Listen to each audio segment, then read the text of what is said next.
પૂજ્ય સંત શ્રી સુખદેવરામ બાપુની કુંભારામ બાપુની જગ્યા ભોમકી પધરેલા હરિગુરુ સંતોની જય। તો આજે આણંદ શહેરની પાવન ધરા પર આણંદ ભક્ત મંડળે જે 24 કલાકની સુખદેવરામ બાપુના સાનિધ્યમાં જે મંડળ રાખી અમારા જેવા નોર્મલ નાના માણસને આમંત્રણ આપી સંતો ભક્તોના બાપુનું દર્શન કરાવી અમને પાવન કર્યા તે બદલ આ આણંદ ભગત મંડળનો ખૂબ ખૂબ આભાર। એમના ચરણોમાં મારા લાખ લાખ વંદન। તેમજ આપણા પરમ પૂજ્ય સંત શ્રી સુખદેવરામ બાપુના સાનિધ્યમાં એમના પાવન ચરણોમાં મારા કોટી કોટી પ્રણામ। તેમજ અમારા જીવદક્ષી કબીરા સંઘના સંચાલક મારા જૂના અને પ્રિય મિત્ર છે, બચપનથી બે સાથમાં હતા ત્યારે ભજનમાં બાપુની દયાથી ભેગા છીએ, એમને પણ વંદન। બાજુમાં રાજેન્દ્રભાઈને વંદન, વ્યાસપીઠ પર બીજા આપણે સંત બાપુ બેઠા એમને વંદન। દરેક સંતોના પાવન ચરણોમાં મારા કોટી કોટી વંદન। આણંદ મંડળને આમંત્રણે માન આપી દૂર દૂરથી પધરાયેલા દરેક ભાઈ ભક્તોને મારા અંતરના ઊંડાણથી અર્ધમ શ્વાસે શ્વાસે જય ગુરુ મહારાજ। આજે આણંદની ધરા પર મને એક નવીનતા લાગે છે, બાપુનું સાનિધ્ય બન્યું છે। અહીંયા કોઈ પંથાપંથી નથી, કોઈ સંપ્રદાય નથી, બાપુના ચરણોમાં કોઈ ઊંચ નથી, કોઈ નીચ નથી। અને બીજું કે જે સંપ્રદાય કે પંથને માને એ સંત તો શું ભગતને લાયક ના કહેવાય સાહેબ। જગતનો પંથ છે નહીં, કોઈ સંપ્રદાય નથી સાહેબ। અહીં દરેક સંપ્રદાયના સંતો ભક્તો આવે છે સાહેબ। ટૂંકમાં ખુલાસો કર્યો, સંપ્રદાય પંથ એટલે શું? પંથ એટલે રસ્તો થાય, રસ્તો એક છે પણ એના ઉપર હેડાવાળા રાહી અનેક છે। આપણો સનાતન ધર્મ ચાલે છે। સનાતન ધર્મ એટલે શું? ટૂંકમાં ખુલાસો કર્યો, સનાતન ધર્મ એટલે શું?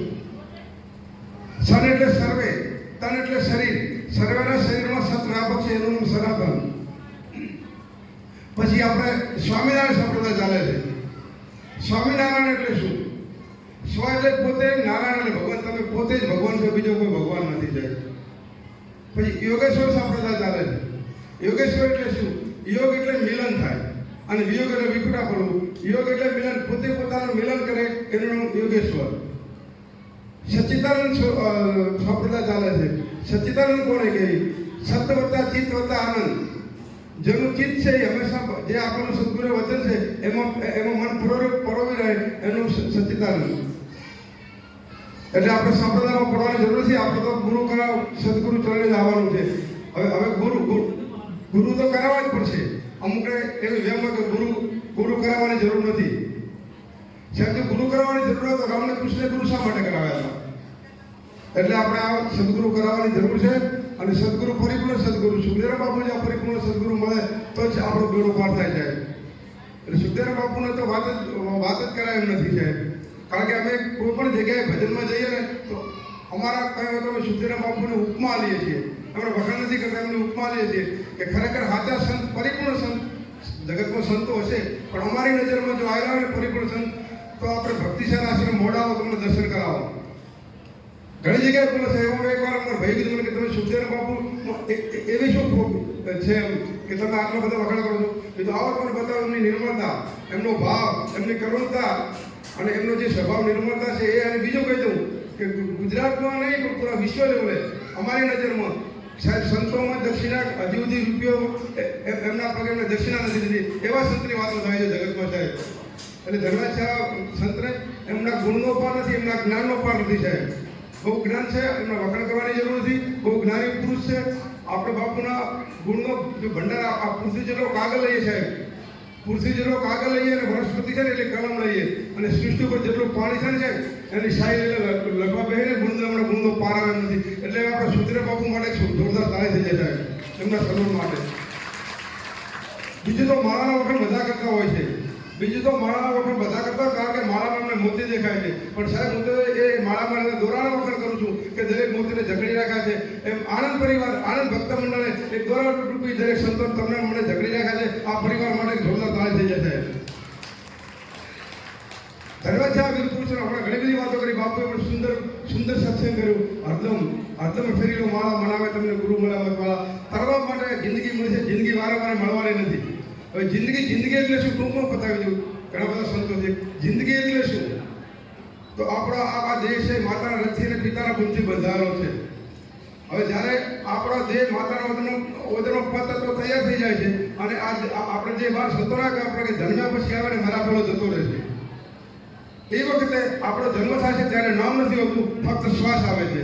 અને જ્યારે દેહ પડી જાય છે ત્યારે શ્વાસ નથી હોતો, ફક્ત નામ હોય છે. એમ નામ અને શ્વાસ વચ્ચેની જે આ સફર છે, જે યાત્રા છે, એનું નામ જિંદગી છે.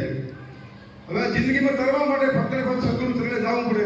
અને સદગુરુએ આપેલું વચનનું અમારે કુંભારામાં બાપુને કોણે ગવાય છે, કુંભારો બાપુની એ ગુરુ વચને જવું પડે. એ વાણીના ઘણા બધા શબ્દો છે.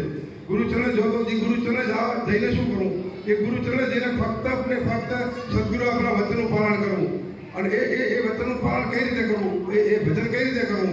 એ ભજન કરવા માટે સાહેબ હોઠ ના હાલે, જીભ ના હાલે, કંઠ ના હાલે, તાળવું ના હાલે. અને એ ભજન કરવા માટે આ સાહેબ પંચદેહનું ભાન ભૂલવું પડે.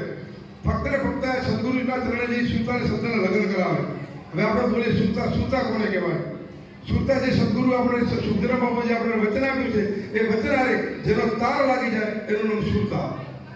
હવે સુરતાને શબ્દને લગન તો થયા, પણ જે આપણને બાપુ નિશાન બતાવો એ સુરતાને શબ્દનું મિલન કરી એ નિશાન ઉપર જે નિશાન ઉપર જે ત્રીજું નેત્ર ખોલીને જે ભજન કરે એ ભજન સાચું. અને એ જે ભજન કરે એને જગતમાં નામ લઈ જાય. અને એ જે ભજન કરે હું પણ મારાપણું, માન, બડાઈ, ઈચ્છા, એકબીજાની અદેખાઈ કાસને બધું મરી જાય. મારવાની જરૂર ન પડે, પણ એ ભજન કરે તો.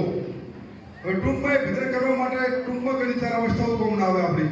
જાગૃત, સશોપતિ, સપન છે તુરિયા. 4 અવસ્થાઓ કોમન આવે. 4 વાણી કોમન આવે. પર્યા પશ્ચિમ મધ્યમની વેતરી 4 વાણી પણ કોમન આવે.